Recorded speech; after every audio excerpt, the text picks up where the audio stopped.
I will share some aspects of my coming to Baba, and questions from the group that's present here are welcome as kind of a prompting, or if it seems that I'm getting a little wandering off somewhere and getting a little blank, if someone would ask a question or two, that would be helpful.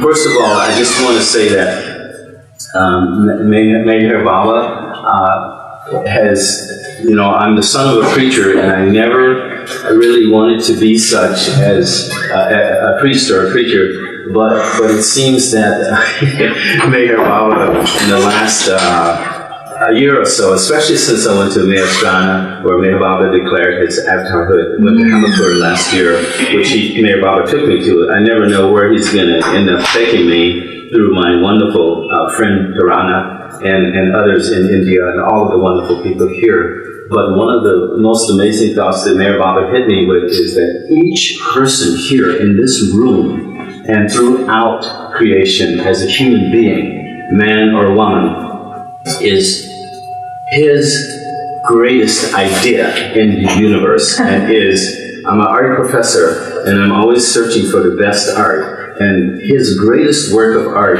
is each human being, which is his great idea that he thought of and that he imagined. So, and he says this in God Speaks, and he says this in many of his writings, because he asked who he was, and he thought us up so that he could realize himself through us.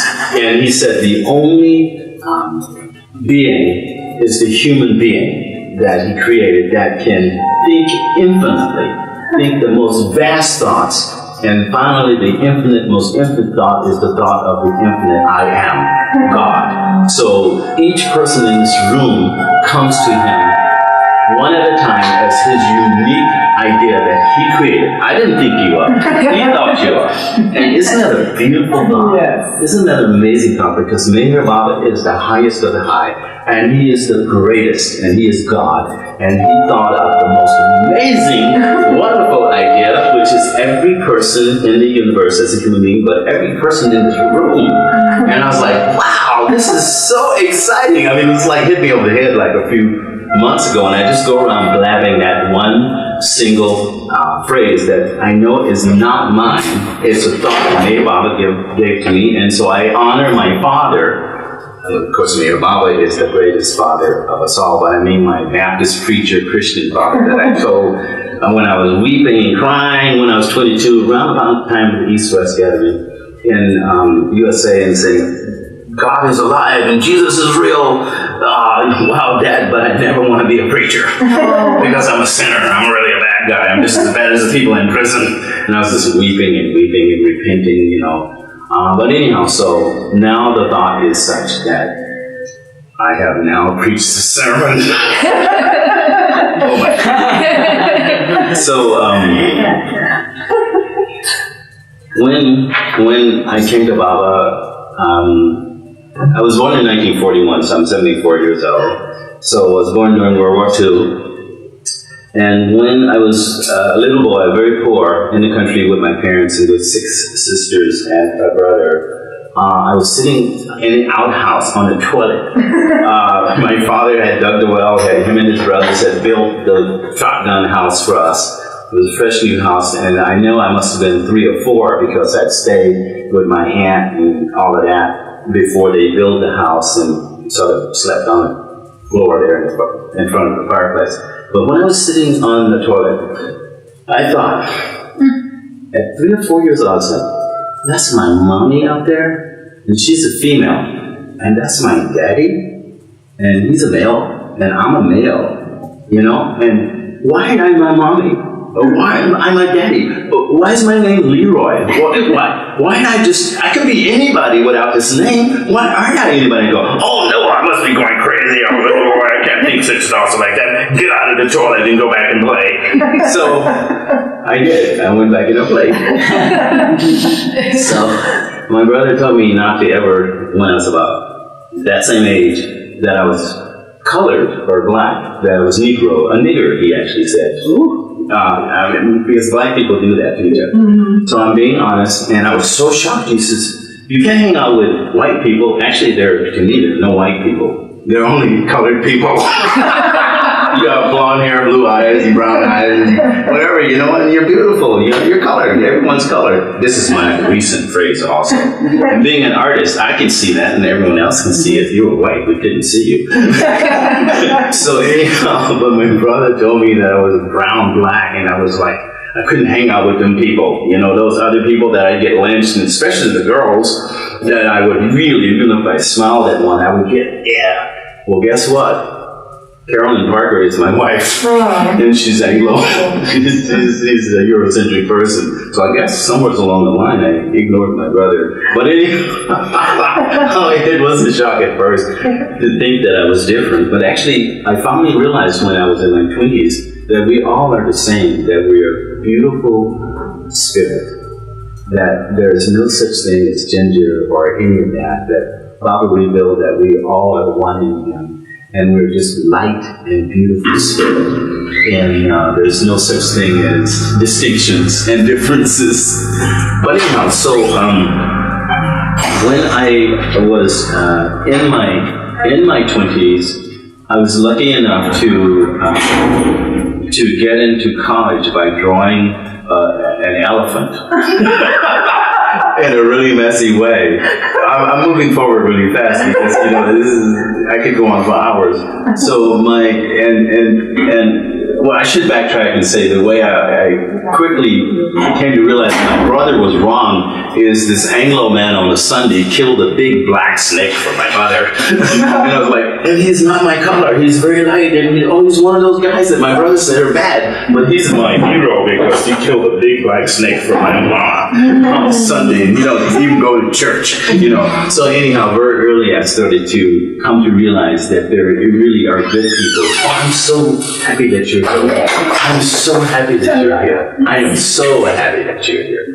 Tarana Sikh is here, and she's one of my most favorite and helpful people in the universe. Meher Baba put us together at the Golden Jubilee about 4 years ago.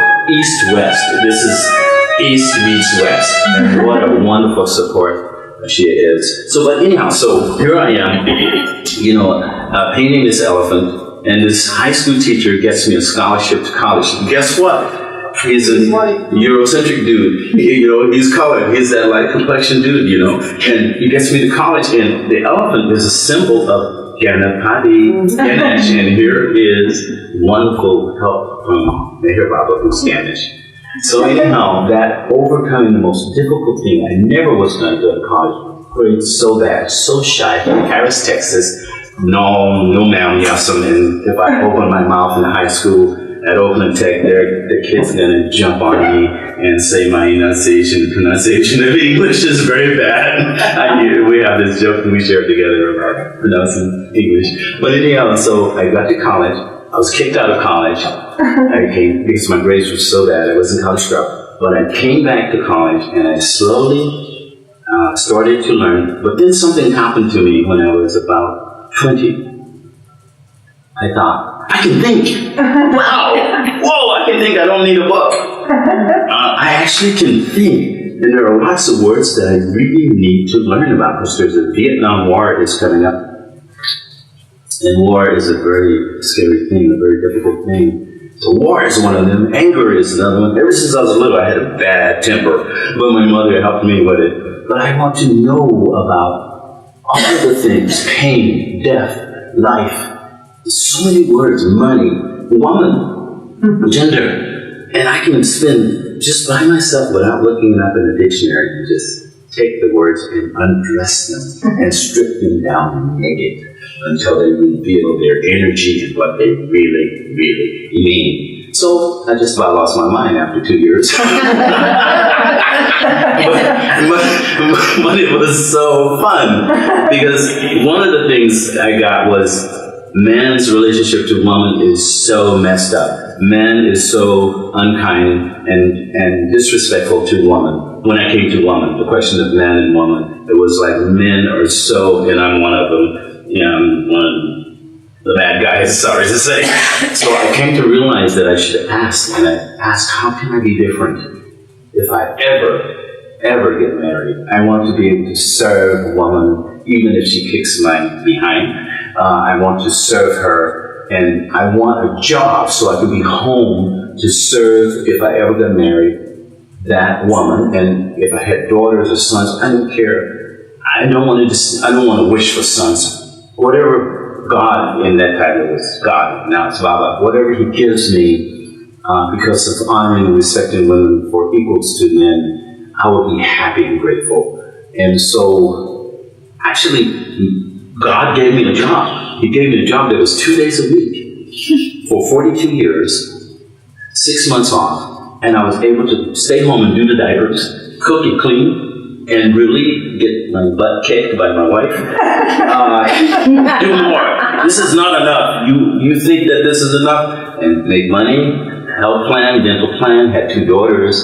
It was fun, and still is fun, to serve you. Actually, the audience today, I'm blessed. They're going to really lay into me when I'm done. They go, what are you talking about? You still are not that great. We got to work on you some more. But anyhow, I'm so grateful that the audience really is the immediate audience is woman, East and West. And I'm just so blessed to be present. So anyhow, I got that. And I later realized the person who was listening, the being who was listening, not too long after that, was MeherBaba. It was God. God says and God speaks. He says, you get what you think about. And since I really thought sincerely and honestly begged him, or did beg him, and said, I really want this, I came to realize that I am, and my father showed as his example. I'm not criticizing my father, but he made my mother weep so many times, and I held my mother and consoled her so many times. That was a good lesson, and I really appreciate my father for that. That there was something difficult between man and woman, and there still is.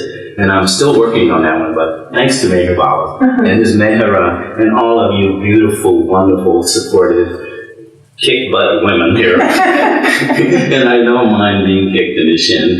that was revealed about woman. Woman has such a great heart. And is so committed, and man is so like this. He's so manipulative. And that was revealed to me doing the word search, searching the words. But one of the smallest things was this. I, me. What is this? And the question was answered when I searched it was, you were not born once. You've been everywhere. You've been everything. You've been woman. You've been stupider than you are now. I'm pretty stupid now. And you've been dumb, deaf, blind. You've been everywhere. So I go, yes! Wow, that's a good answer. That is a true answer. I went and told my father, and he said, you're insane. He called, and I was, right? I still am. He called 2 policemen on me. Yes, in Oakland, and this was during the rising of civil rights and blacks and the tension with racism and all. And the Anglo policeman says, 10-4, we think we have a young man who's a criminal. We're sure he looks like the one who held up the liquor store on San Pablo Street and Oakland here. And I went in and I said to my father, I said, I agreed to go to the crazy house with you. He goes, I know, I'm a bit nutty. I said, but you called 2 policemen. I'm not angry. I said, but, I will never finish college if they take me in and someone says, yeah, it's him. He did it. He robbed the liquor store. So, my father was sober enough to agree to have himself and my brother drive me to Highland, which was the crazy house in Oakland. There I had a vision. By then I was so into that Jesus was real, and he was knocking my head apart, and I'm speeding up, okay? And there was lightning stuff, and my head was going, I was seeing visions, and at night I came to realize that he existed, because I was going to say, God, if you don't exist, get out of my life. Jesus, if you don't exist, get out of my life. But he was like kicking me around and saying, I do exist, and I'm going to kick your ass. And so he did, and I was like, whoa, you're driving me crazy. Wow, this is you. I can talk to you. Whoa, why can't I come to you now? And he said, no, you can't come now because you haven't been cooked enough. You haven't been kicked enough. So I was like, and I am a little nutty, as you know. in working with me. I'm a drunkard. But anyhow, so I was like, I need to finish college, and I am getting into my own language, which is a language between the heart and God. But people are like, they think I'm nutty, and I am nutty, with this type of language. So I went out on the back porch, and I said, I think this was when I was about 22, and I said, God, I know you exist now. I know Jesus is real. He's full of light and power. And this was like 1965 or so. And I was like, but I need to finish college. Can I get back to you later? And he must have said yes, because here I am. I finished college. I cooled down a bit. And about 2 or 3 years after, in 1967, I was reading Charles Purdon's book, The God Man in Berkeley. We were all hippies then, young, and we couldn't afford to buy a book. We'd just go to the bookstore and sit there on the floor every day. We had free time and just read about whatever we want, put the book back on the shelf, and get tear gassed at UC Berkeley. Why am I crying? Oh, I haven't done anything. Oh, they're tear gassing the students because they want to have a freer way with administration in college. So we were going through that. But I was reading this book, and this man, Purdon, was being very detached and very impersonal about this man that he was describing. And I'm like, you're him! Wow! You're the Christ! And I'm in Berkeley, and MeherBabaLibrary is here. This is 1967, okay? MeherBabaLibrary is here, and boom, like that, in my chest. It was the same experience I've been having for the last 2 years of being blasted by Christ. And it's like, yes, I'm him, I got you. And I was like, yeah, because if you're that far away in a country that I always thought I wanted to go to if I ever finished college, it was kind of a dream, that I would go. You are him, you're the Christ. And you're 25, how many thousands of miles away is U.S. from India? And I was like, wow, you're my girl, you're my guy. Because I've been reading a lot. I'd read Gita by then. I read Sufism books like Naya Khan. I knew I was searching. And I knew that there was a guy, a living Christ. I knew that. And here he was. It was MeherBabaLibrary. And it's like, whoa!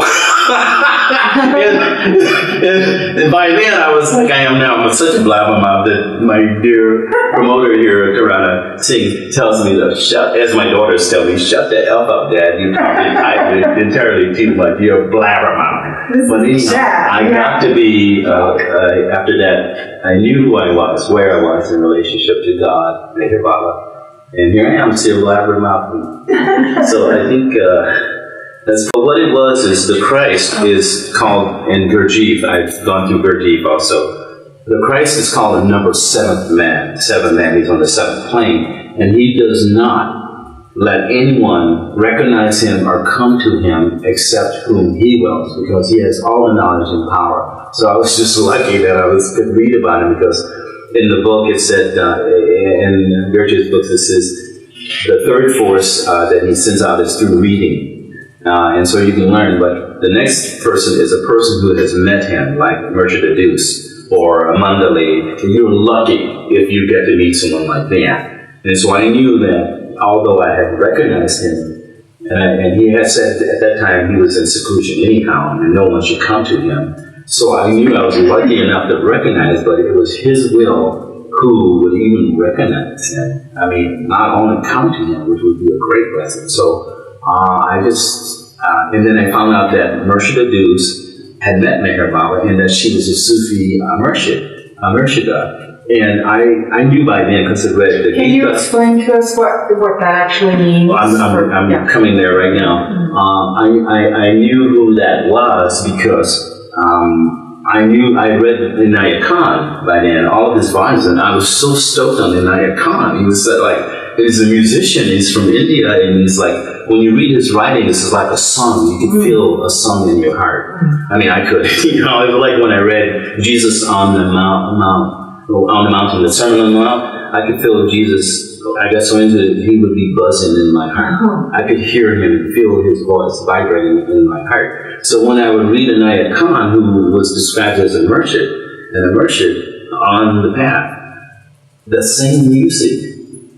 I could just read an icon and the music would just come. And being into music, all of us can hear that song. You sing, the man is a singer.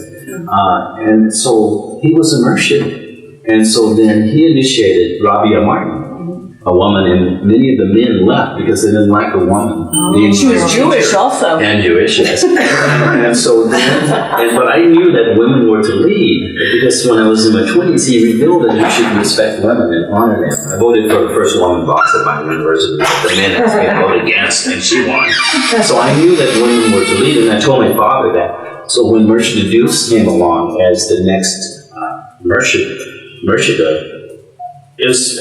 she won't, a merchant will not accept you unless you're part of their karma and their students from the past. They can recognize through intuition. So I knew that she knew Baba. And that was the link to MeherBabaLibrary. And she would give talks, free open talks at UC Berkeley at Cleveland Hall. So we'd go there and listen. And then Bob Ballard, a friend of mine who was in painting, getting his master's, he was reading a book about the same silent master that I was reading about, and he knew Merchant of Dukes. She initiated him, so the next best thing was to ask him how to get an interview and see if she would accept me as one of her students. So I knew that was my path. I knew I liked to think structure because it's been home by myself. My family rejected me, no other Baba lovers in the family. I wanted to find my family, the people that thought about Baba and God the way I did. And here was these Sufis who thought and gave their heart. They gave their heart first, not just their mind. They gave their heart love. And I knew that I wanted to love God. And the Sufis were known in secret. They were murdered many times, mistaken for their love for God. So I knew that I wanted that way, so I met her and I told her very personal things, what an ass I was. Although I was trying very best to be honest, I knew that I was far from decent. And I told her my life story. And she had a tear in her eye, and she said, well, dearie, I'll accept you as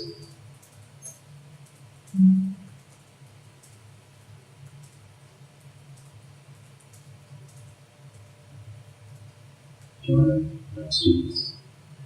And she's connected directly with Baba. She had met Baba. And because I had learned that if you can't meet the master, try to read a book about him and think, but if there's a living person that's met the master, that's your next best chance. And Baba Kachuri, we'll jump ahead here. Barbara Grossman gave me his MeherBabaLibrary on my birthday. I don't remember what birthday. I always tried to, after I knew Baba, paint or do something on my birthday and say, here it is, yours, Baba.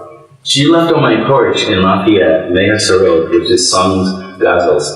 And when Bao came that summer, by then I used to get so nervous when it was time to play the guitar. I just felt so not worthy. Even when I was 13 and he told me I had a guitar and I said, I could be a star at 13. And he says, in my heart, I didn't know it was him, but I listened. He says, no, you're not going to be a rock star. He said, you've done that many lifetimes and it's a sad life, it's drugs, liquor. What if you get married? He said. In here, when I was 13, he says, you might get married. And what about your wife? And she was suffering with your children. You'd be away in bars and clubs. And I could see it, he was right. I didn't know it was him, but he has been my guide since other lifetimes. And he just said that, and I listened. He says, only sing for others, to make them happy and for me. He said, don't ask for money ever. Don't sing for being a star. Don't get the big ego thing. Don't do that. Just sing for pleasure and fun. So here I am, singing to somebody, singing to you and your husband. When I first came, Dorana was so kind to let me stay with her and her husband. And I sang to them about marriage and all of these wonderful things. Yeah. And in the New Year's, I played for her and her husband on the roof at Marinata. Well, we were having a little private threesome New Year's party. They danced. One more song, Leroy. They played for you and your husband, Buku. And they had so much fun. And it was to Baba's pleasure to play for someone, husband and wife, that were having such a good time. And I was just playing. So anyhow, but Baba was that way with me and music and all. And so, being a Sufi for almost 50 years, and Murshid is the person who initiated me. And of course you obey the Murshid as God. They're seen as God on this level, the guide, and each Murshid is seen as such. But as one, I don't want to say I'm a mature Sufi, but I've been into it a long time. So even before I became a Sufi, I knew who I was. So as I have grown, I've come to realize there's only one Murshid. There's only one Murshid, and I've told all the Sufis, my companions, and everyone, I tell everyone, the Murshida, I tell everyone, MeherBaba. MeherBaba is the Sufi.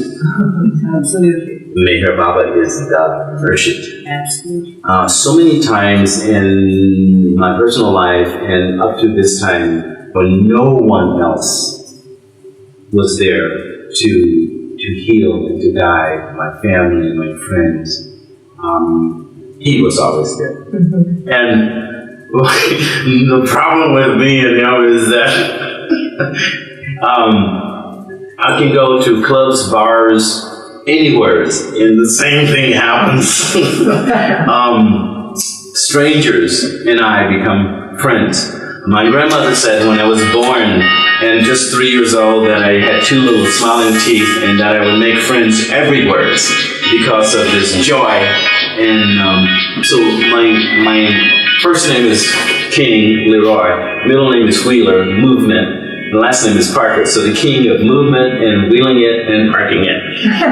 Anywhere in the universe. So I have friends everywhere, and quite often it's a mystery to me that people like me. I don't see anything much to like about me. So what I can't see is the most imperceptible love that he has for us all and makes people love us all. It's his love. I have no love. I have no love. It's his love. So I'm still a Sufi, so to say, but I totally am out of that sort of, kind of being in Walnut Creek and just staying there. So I'm here in India, and this is home to me. This is the happiest, best place in the universe. And even when I'm in Mumbai and getting my bumper ripped off, I love it because so many avatars, MeherBaba has been here, and all the dust, everything, the muskiness, the punk, but I'm saying the must also, like the intoxicated ones, they live in the dirt here. This country, and so Rana owns the place 3 minutes from Samadhi, and I share it with her. And this is MeherBaba, and this is what he's done to us. Is we're all here, what are we, 5 minutes from Samadhi, walking. So now Bao is the most amazing, youngest Mandalay, the youngest playmate. He played with us east and west. He joked. He even wore boxing gloves and he was going to do this. Yes. He did so many funny things, and he still does. Bao Kachuri, an amazing man. And the ghazals that he's written about the pain and the stabs and the jabs and all of that. He and Baba did this together as playmates. They would sit in this room and they'd do this together, and Baba would write many of the lines, now my heart has taken great fright, and even the thought of love. Baba wrote that. Because imagine, God is so big, and if one started to feel love for him, boing, it's like the must, there's no way that you can survive, so wow. So I don't have much love Because if he actually started to shower you with that love, whoa! You know, it's like so scary. So Baba wrote that because he knows what his lovers go through. And when you go to Samadhi, you cough.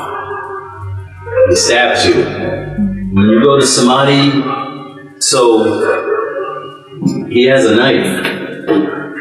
He has a knife. You may not notice it, but when you go to Samadhi, and even when you're away from Samadhi, there's a jab and a stab in your heart. Baba writes about that over and over again. He became ash, Valkachari, because of that pain and those stabs and those knife-like penetrating. I mean, actually, he's the awakening of the heart. And and I used to beg him, come on, wake my heart up. You know, it's like, I don't even know if I have a heart, you know.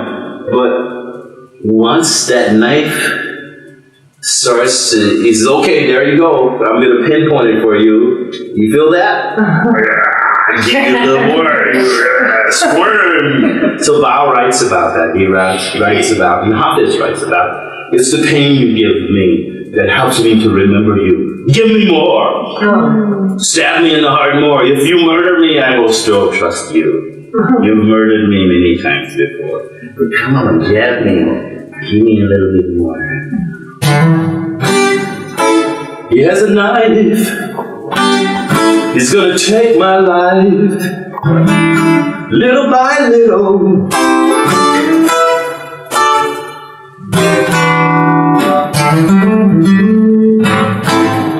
Meher Baba, keep on stabbing me with your love. Meher Baba, keep on jabbing and stabbing me with your love.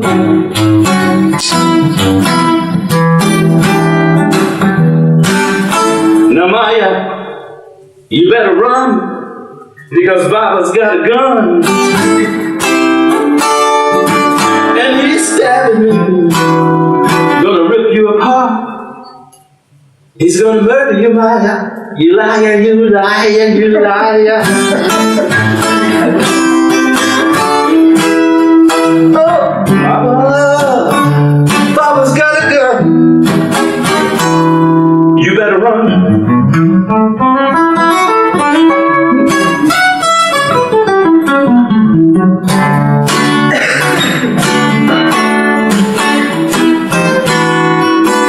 He's got a knife, and he's gonna take my life. My ego, you know. Gotta lay there dead at his feet, you know. I'm stinking dead meat, cause he's got me. Yes, he. MeherBaba got me transfixed on the grounds of eternity. This is one of his lines also. I'm paraphrasing it. MeherBaba got me transfixed on the grounds of infinity. I'm one of those deer that he shot straight through with his arrows.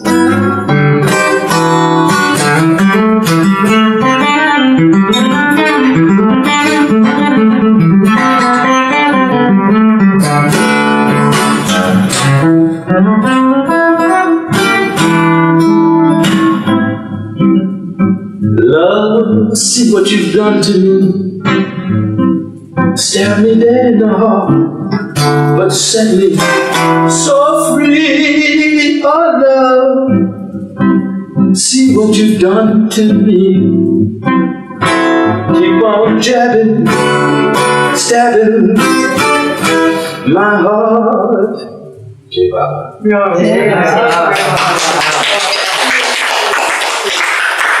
This blend that was very, very female and male. Very male, but very female. It is a perfect blend. Mershid Jim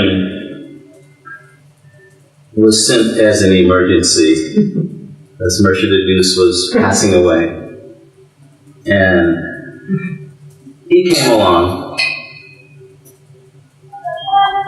And he had this amazing energy and penetration and power. When Mercia Deduce was passing away, she was up on Tappan Court. She was suffering from shingles and different things. And I was up there painting as one of the volunteers. Certain people were given permission to paint the apartment that she was staying in, or house she was staying in. And she would come out for a little walk, you know. She was very heavy set. She'd walk. And I didn't expect her to come out as I was painting the house. But she came out, and right away, my whole being dissolved. Mercia Deduce was getting ready to die, drop her body. And she was so powerful that, and I used to stare at her when I was younger, and she was very straight and very matter of fact. I used to stare at her when she would come to give her sermon, and she noticed, and it's called Tasawabi Murshid, when you try to watch the Murshid and you want to stare enough to get impressions and be like them. So I was trying to do that, I thought. And so someone in the group before the meeting sort of said, Leroy, Murshid would like to see you. And I thought, oh, I'm going to get a blessing. So I went in to see Murshid. She was in her little office. And she says, tell me this. Why are you always staring at me? I was not about to say I'm about to worry Merchant. I wasn't about to say anything. I was a little shocked that she was like not giving me what I thought was a blessing. Just, do you see lights? Do you see colors? What do you see? Why are you staring at me? No, Merchant. That's it, honey. Go away. And that was it. That was when I was early in this year. Did you keep staring?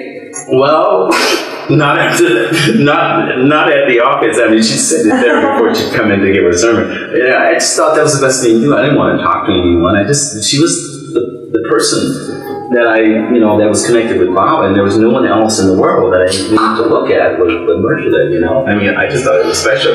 But anyhow, when she was, years later, when she was about to drop, she came walking around that area, and just, the power was so much that, and then when she passed away, she had all of this clothing she loved to dress, really fancy. So we went to her house, and we were to move all of her clothing and give them away, or some to share with people. And there were all of these clothing on this rack in the kitchen, dining room. And I kept feeling, I didn't get it at first. I kept feeling pushed against the wall. Pushed against the wall. And I finally realized it was her clothing. They were so full of MeherBaba's force and his power that I was like flattening against the wall. There was so much force in just her clothing. So anyhow, I want to mention that because Jim, he was the same way. And he would take a group of people and he would feel that knife. He'd feel that knife. And when he was a little boy, he told stories of how he came about what he was. In Utah, amongst the Mormons, when he was a little boy, there were two men, a family of farmers of light, as a little boy, and they helped him because he had such a hard time with his parents. Because when people are married, this is really nice. When people are married, I experienced this with my father, but not like he did. His parents, Mercia Jim said he would run away into another room because they would be talking in such a nice way to each other, but he could feel the undertone that they really didn't love each other, and that there was all of this, and he would go and hide because it was just too much, kind of like Sue, what he does when we are arguing with him. The vibrations, he would feel it, and he was so raw when he came as a child that he didn't start talking until he was almost 9 years old. These are vibrations he could feel, and he didn't need to talk. But then he had to go to school, so these men who would help him of light, they finally told him when he was about 6, we have to leave you now, you have to go to school and become a normal person. So he wasn't normal, he just, even with his parents, he had sisters, but he could feel the undertone of their vibration, which was what they were saying, and it just tortured him. So anyhow, but these men of light supported him. But then they said, well, we can't support you anymore. They looked like farmers. They were regular farmers, but they were men of light, and he knew they were his support. And he said, no, don't go. He said, no, you have to go to school and be a normal person now. And you have to learn to fight. You have to learn to be a normal person. And he used to go to school with a little box of crackers. He sat on the bus, and the crackers, he loved eating them. And one time he was on the phone when he was 20-something. And back then they didn't have cell phones. They still had the person, what do you call him? Operator. Yeah, operator. So this operator said to him one time when he was asking to connect him, she said, Jimmy, is that you? She says, you and I were in school together. Are you the little boy who had the box of crackers and that you? And you know, Jimmy, your voice is the same. That still, peaceful calmness. It's you, right, Jimmy? And he says, how did you know? He says, this is your voice. He says, yes. And he says, well, I was the one who was on the bus with you, and you always were. So, but when he was in his 20s, he loved horses.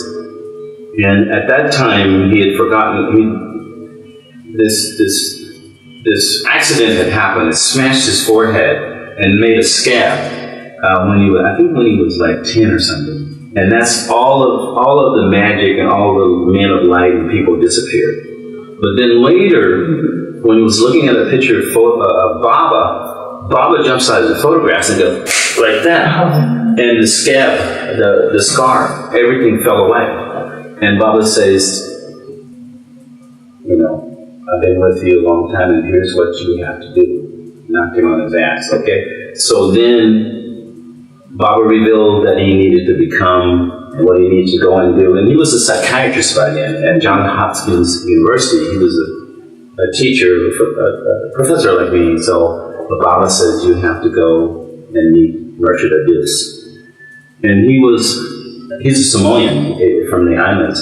And he was on the phone after a hurricane in the islands talking to Murshid Adis saying, I'm visiting with my parents.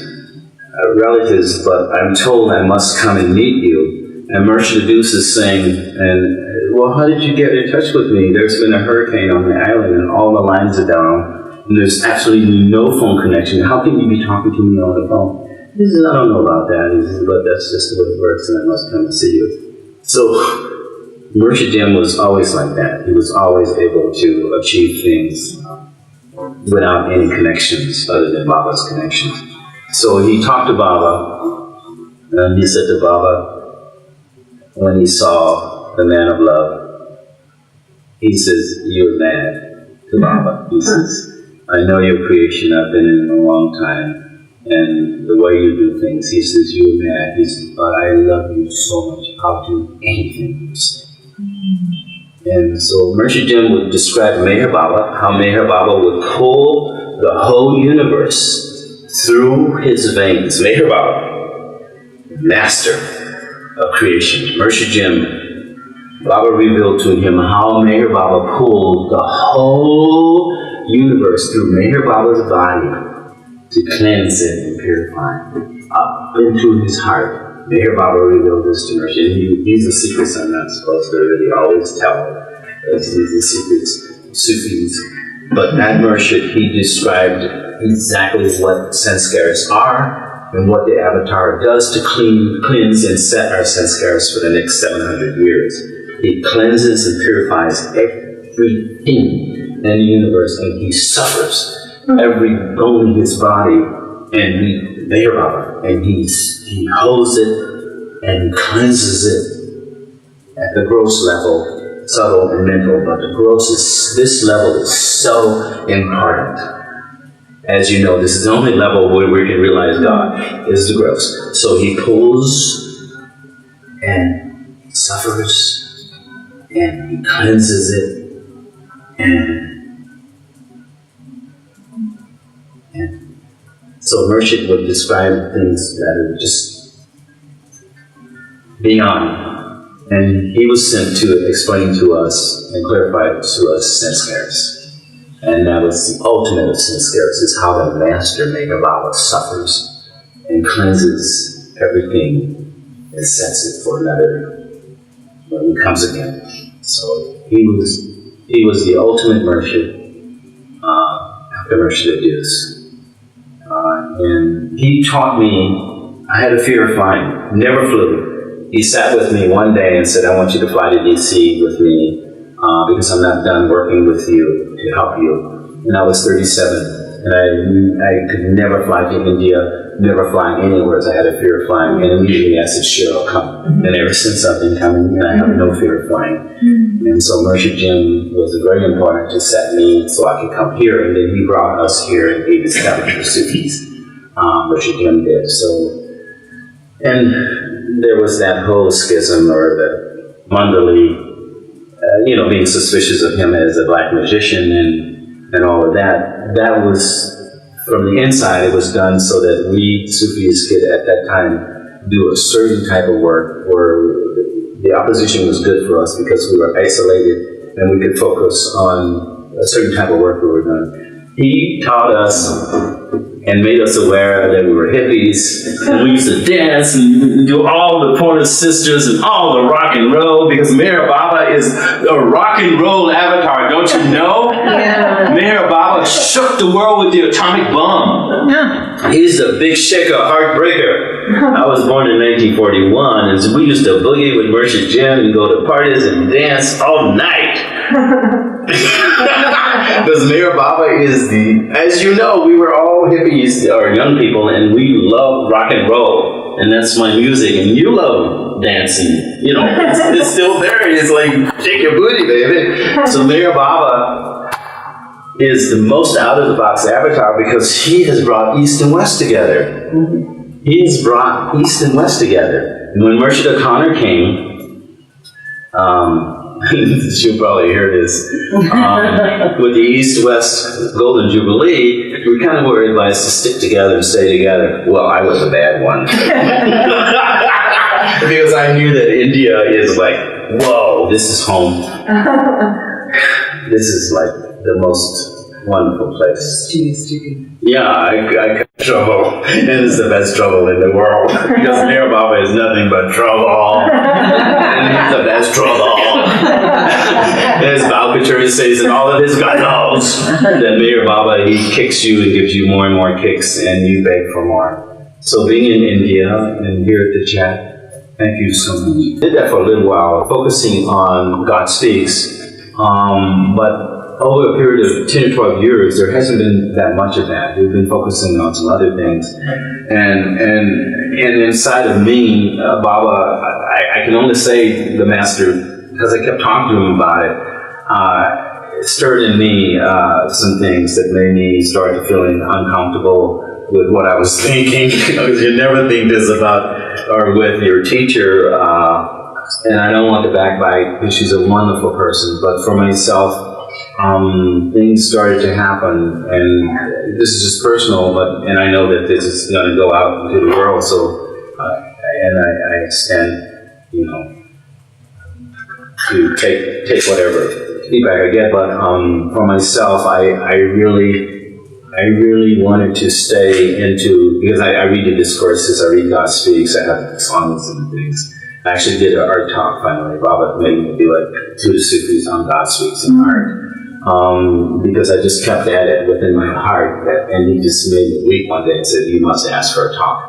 So I got to give a talk. But so much on Baba's writings, Baba's written so much, and for the last 10 or 12 years, as Baba lovers say the saying, I just can't get into God Speaks, that's just too heavy, the infinite intelligence, or whatever. But for myself, for example, Meher Baba says in God Speaks, you get what you think about, and you don't take the trouble to go into your subconscious, so you get a lot of crap. You get 99% of words, and excuse my language, really, really crap, because you don't take the time to look at what you really, really want. Don't worry, be happy. Don't you want to be happy? But I say yes, but I'm a hypocrite when I look at what I do, not going into my subconscious, because I can be happy.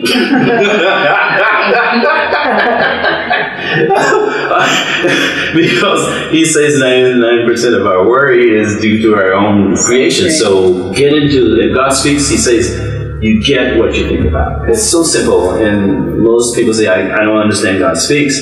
But I say God speaks is just that. Just working on, laughing all the time. So happy. Slap happy. That's the way Baba wrote Lord Maher. It was Kaka would get up, and Baba and the rest of Mandalay would laugh at Bao. Kaka would get up slowly and slap Bao. Like that. And Baba laughed, and after he dropped his body, Baba dropped his body, Bao realized that that joke was no joke. He heard that slap, and he wrote all of Lord Maher through that slap. So MeherBaba is a big time joker, you know. And he knows how to play all kinds of silly tricks to get you to realize that life is just a jest and not a pest. So Leroy. So I don't know, I'm probably getting off the subject. Everything I have done, as I was saying to Creator, Merchda has approved it. And usually it doesn't happen. You have to ask a permission to buy a place with a partner, you know, to come to India for 3 months, to so many things, or say I'm going to Somalia where my singing is welcome. I'm stopping cleaning at schools because I'm working on my career. But she has approved and sent so much love to me when usually you're out. You do that if you disobey the Merchant, you're out. But it's been clear, and I made it clear to Gary Khan, her husband, and everyone, that MeherBaba is my Merchant. And no one. Do you still attend the meetings and things? Am I in a meeting right now? They're going on right now. Actually, assuming me, there actually are meetings that I'm supposed to attend right now. And there was a big performance where usually I have a part playing on December 3rd in St. Francis in the schools. Usually I'm expected to be a big character in that, a big worker in that. And I always say, maybe I will and maybe I won't, because I might be here doing my art practice. You don't ask. If I had asked her if I could do any of these things, it would have been no. So I didn't ask. But yet I did it, and actually it helped her. When I came back, I was mentioned something about singing. One of the lead singers in the order, she said to me, you started all of this. You helped the other people in the order by what you did to help her to give them freedom to do certain things. So MeherBaba has used me, I think, as a tool, and she realizes that. MeherBaba has given Sufism Reoriented a charter, a very exact charter. And Merchant gave that to us early Sufis. And it says in the charter that each person can be their own Merchant. Each person can go their own way as long as they're honest and sincere. And they can actually start a school of Sufism and be a Merchant. Really? It says that in the charter, you see, and most people don't read it, but I'm very precise. I met a man here, Dinesh, and he revealed to me, Leroy, he says, you gotta stop being a parasite sucking up. He says, you've known, and you know, Leroy, you've been around for many lifetimes, and you know who you are, Leroy. So, I'm not asking you to misbehave, but MeherBaba sent him to me at the Samadhi through Prima and other people. And Dinesh came to DC and met Merchda Connor when no one else could meet her because he wanted to be with me at a show there just now. And he met her and got an audience with her when no one can through me, just spontaneously. And then said to her, well, we're going out to dinner, we're taking Leroy out to dinner.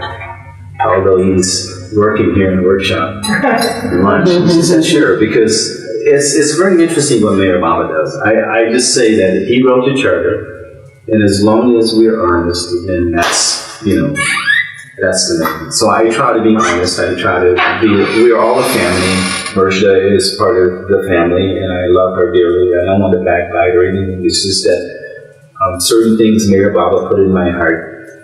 And and so far, we're going to Kisti Soon. Ajmer, which is the head root of the Sufi order. Chisti. And I'm to exhibit there. Salman Chisti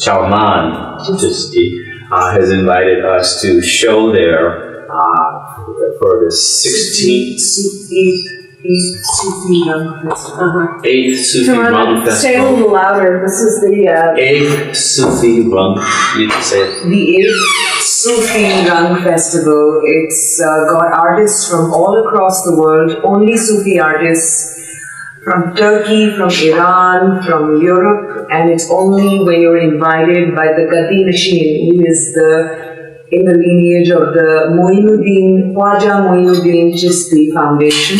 So the latest, now the director of the Chisti Foundation, Syed Salman Chisti, saw Leroy's art at Jaipur Art Summit in 2015 in November, and invited him to Dargah Ajmer Sharif Khwaja Garib Nawaz as one of the 24 artists invited Sufi artists. And I stayed there, and every time I've come through Tirana, Meher Baba has introduced me to Indian Sufis. And all of this work in Hamirpur, I came, and every time we're together, he has some special purpose. You spent a month in Hamirpur. Yeah, and it's like, this person, I just cannot praise this person enough and say that Tarani and her husband Makub, they have, but Tarani especially has been the most amazing person and is the most awesome woman, goddess, as you all are. And I will do any, as you know, I told you I'll do whatever she says. Because Whatever Baba says. well, but he told me I should obey and respect women and not try to be a big old man and do just, all of this nonsense. And so to me, I just want to say that, and this person... No, if I may say, I just think it's very important that we love Baba, and Hamirpur is Baba's heart. And Bauji loved to go there, and we met so many of you. And I think the East and the West, Westerners must come to Hamirpur.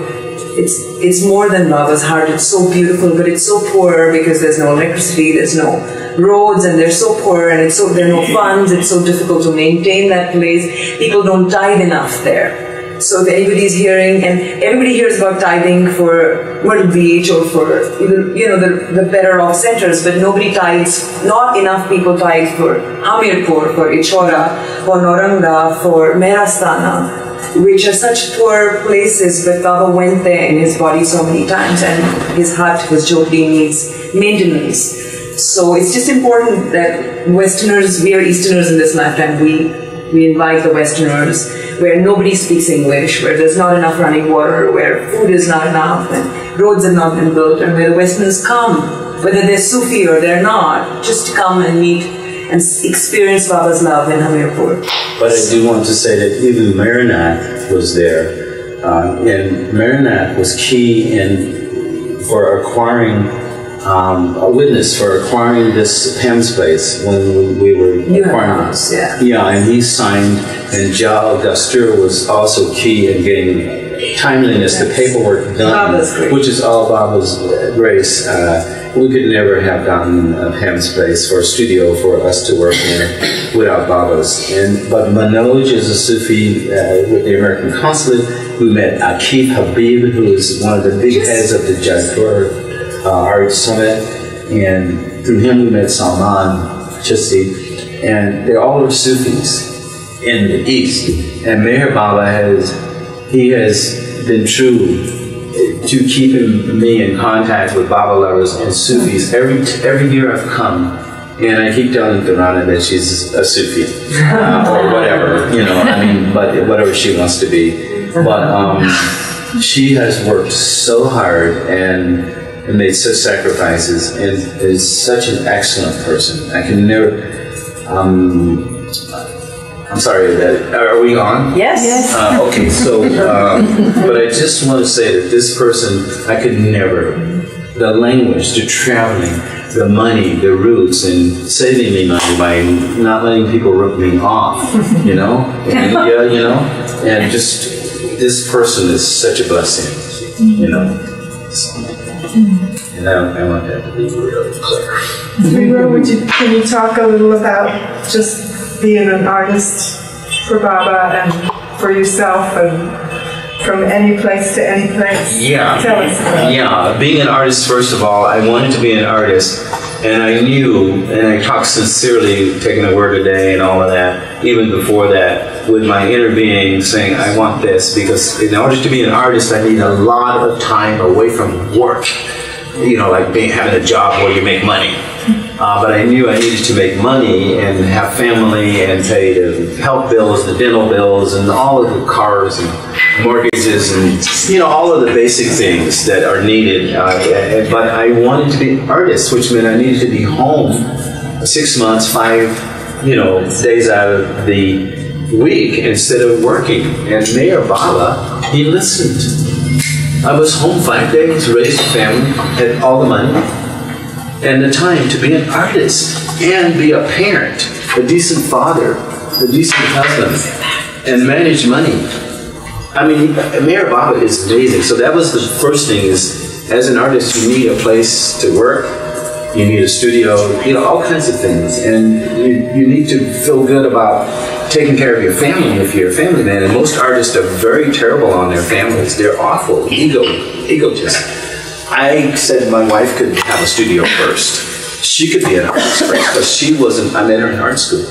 And I say, you're first. You own that place. Never my place.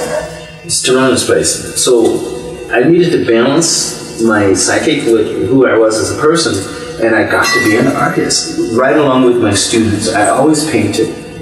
I always created with my students, and they voted me the best professor, although I was told I'd never make a good professor by my board for my degree. But Baba arranged this so that the kids voted me the best professor as an artist. Wow, that's for 42 beautiful. years. So, but for years I wasn't sure that I was an artist. I was insecure, even as a teacher. I was like, am I really an artist? You know, I mean, artists being an artist, don't you have to have something to say? Something really big? And finally, it became clear when Mayor Baba was on the scene that there was that, and there was Sufi art. But still, I wanted to really be like an artist. And so now, all that has come together. I do really intense, layered, anticipatory, preparatory art, which is very intense. Very valuable. And now I'm doing Whirling Dervishes, which is my heart and soul. And I have many, if you go online to LeroyParker.com, there's a whole section, thanks to Tarani and the new web designers in India, of Meher Baba paintings. Lots of Meher Baba paintings, and on Facebook you can see some of those too. And Tarani has in her Mumbai home an amazing Meher Baba paintings. And at the Baba Center in Mumbai, I work with children and parents through... You had a show? Yeah, I had a show, and they said it was the first time of Meher Baba art. And all because of transportation and help and finding framers, Himalayan art framers in Mumbai, and it takes hours through just terrible traffic. And she drove. She's a great driver, and she knows the language, and but it was so much work for her still, so much suffering for you. He's got more publicity in India in 7 days at the Jaipur Art Summit than he's got in his entire lifetime in the United States of America. So that's how much Baba and the Easterners respect and love the Sufi. That there is an agency that quantifies by square centimeter footage how much it's worth in money terms, in monetary terms, the publicity that an artist or anybody gets. And it's unpaid publicity. It's just Baba's love, and it's not in America, it's here. Between the 21st of November and the 27th of November, he was on the cover of 38 Indian dailies, English, Hindi, Punjabi, it was Times of India, DNA, Bene Bhaskar, Amar Ujala, Hindustan Times, so many, Rajasthan Patrika, and every bit was quantified by this agency, and it was worth 3 crore Indian rupees. 3 crore Indian rupees is enough to buy 5 homes in India. And he got that courtesy, the love, and had he even paid for it, any artist could not have got that much love. And that 7 days is more than he got his entire life anywhere in his own country. And I want to say about the clothing, that Tarani helped me get Melange in Mumbai, one of the wealthiest areas of boutique last year. Sanitas and Kathiwar. Yeah, and this wonderful woman gave us a party and a show for my clothing.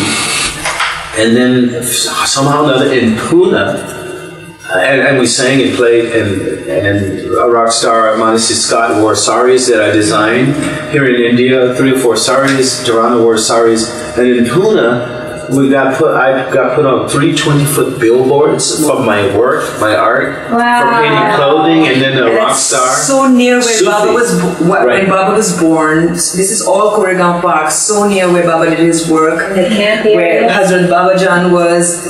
So it all falls into place like pieces of a puzzle of Meher Baba's grace. That all this was happening with no effort. Through the East, because I believe that this great art, or whatever it is, this art in love of Baba, and it will make him a legend through the East, through India, not through America, or because the spiritual center is here, Baba's body is here. And so finally, though, a trickle, a woman who hosted Obama when he was running for president, on September 20th, she gave me a show in D.C. next door to the Sufis, right? A black woman, African-American, right next door to the Sufis. She gave me and 14 other African-American artists a show in her home. She's very wealthy. And she commissioned me, she found out about me last year, to do a dress for her for $2,400. And I did it just before. I've been really busy. Pauline Snyder is the woman's name. And since I got back from here in February of 2015, I've done at least 3,000 works of art. Oh, wow. And we're doing it here too. Yeah.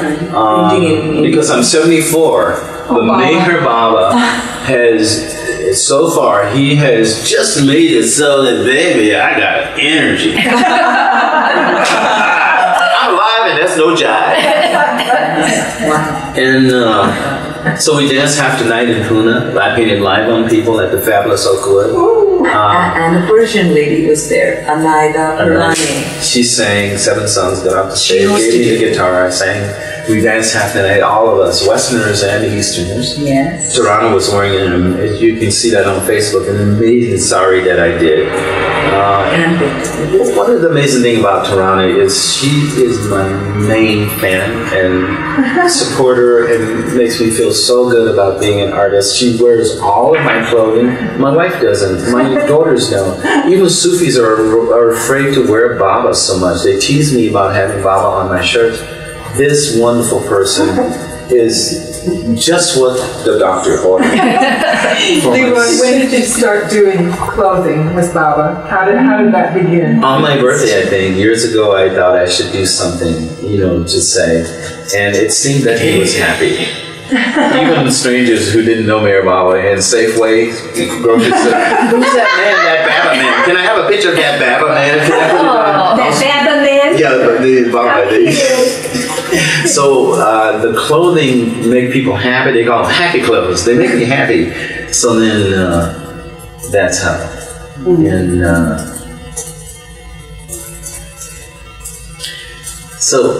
So if we go on your Facebook page, we'll see some of this stuff that we talk about. And you go to Tarana's Facebook, and you can get into albums of... Yes, and all the press covering and all the covers of big English and Hindi newspapers, dailies, videos in his own website. What's yours, Tarana? Do you mind? Not at all.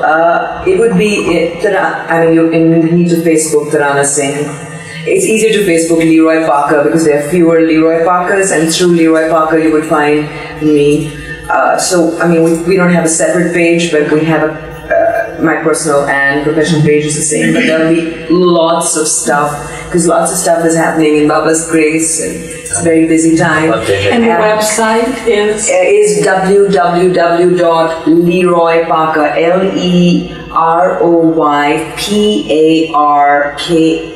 LeroyParker.com.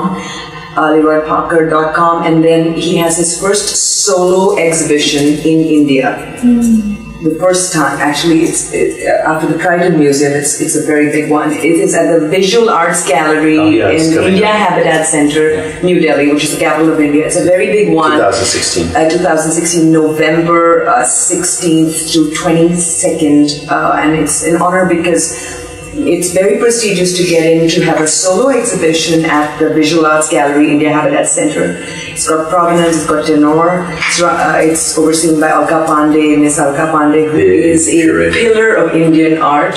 She's an author. She's like she's a legend. And she chose Leroy's work and gave the best dates in November when Diwali, the Hindu New Year. A lot of people will come.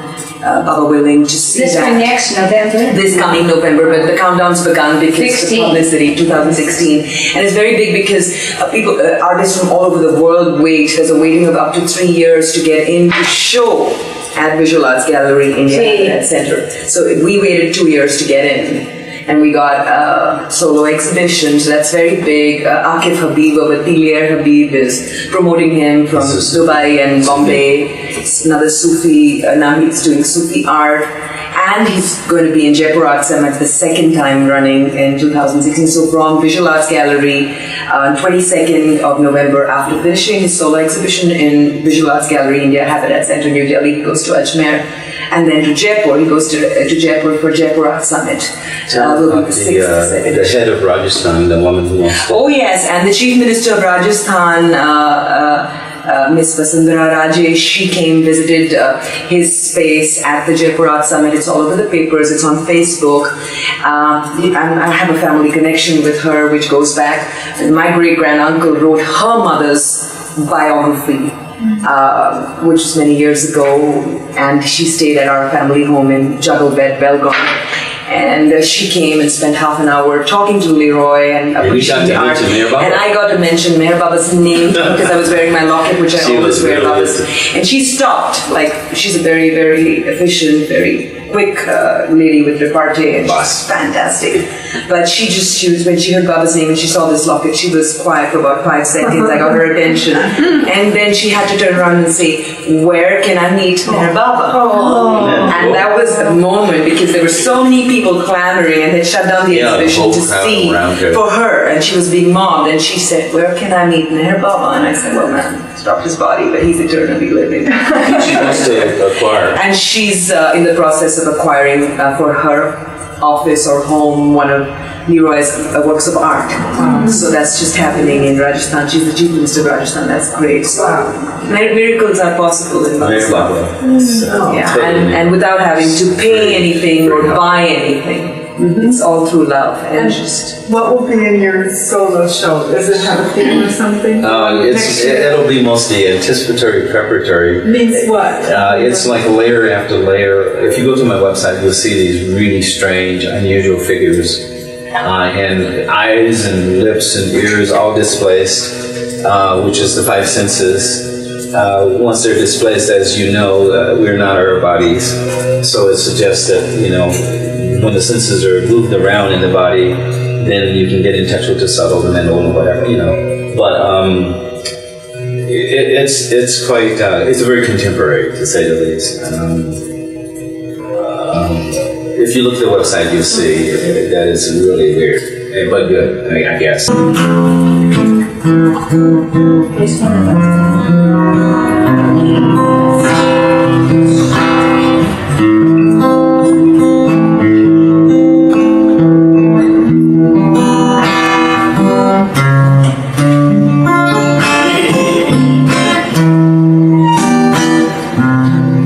Oh, Meher Baba, how grateful am I that you touched this universe with such tenderness. Through your women, Mandali. Here am I surrounded by wonderful lovers, lovers of God, lovers of God.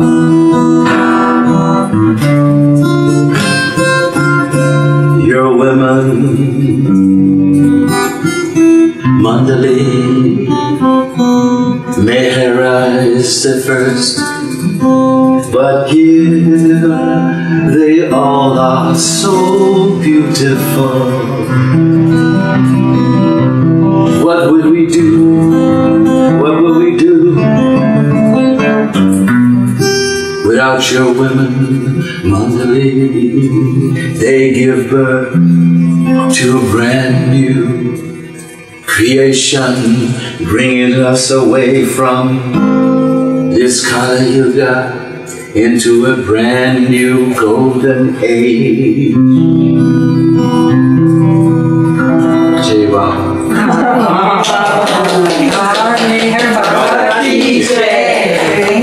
Thank God that song came and nothing else.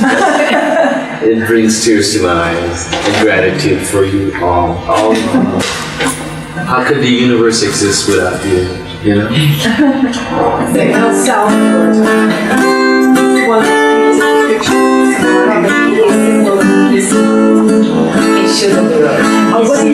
Sorry.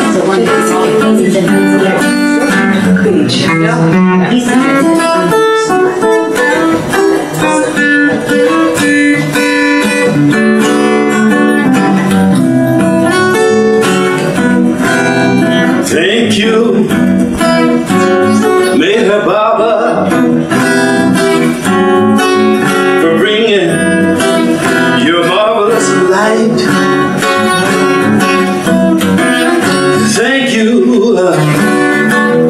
MeherBaba, for bringing wonderful light, shining so bright in our night. Lit some candles for you to bring your bright light, shining so bright. Take away the darkness, take away the darkness in this night.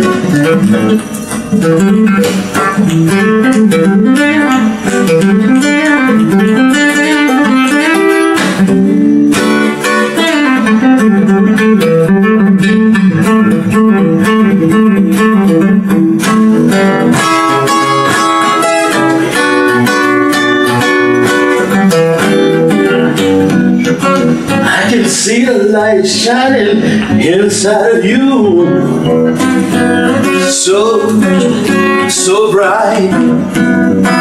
See the light shining inside of you, so bright.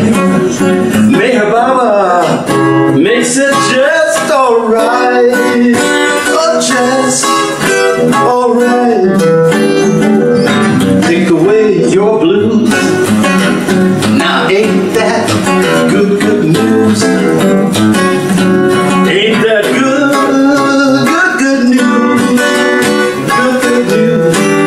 Take away your blues. Now you know I used to watch television, but the evening news was so sad. But now I got Baba to watch inside of my heart. Got Baba to watch. Ain't that good news? Good news. It takes the place of that sad evening news. Sad evening news takes away your and my blues. Ain't that good news? Good news.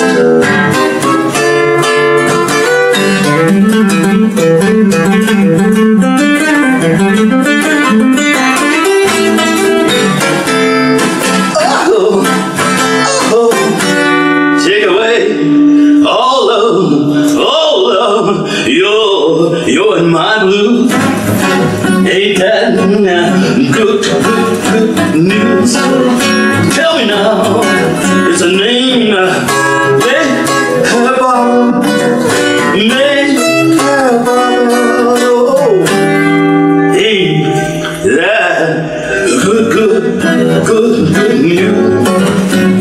Good news. Ain't that good news?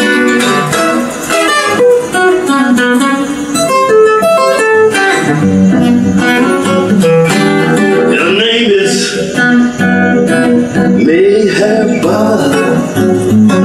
Take away your pain. MeherBaba. Take away your pain. MeherBaba. Take away all of your pain. That good news. Good news. Good news. MeherBaba.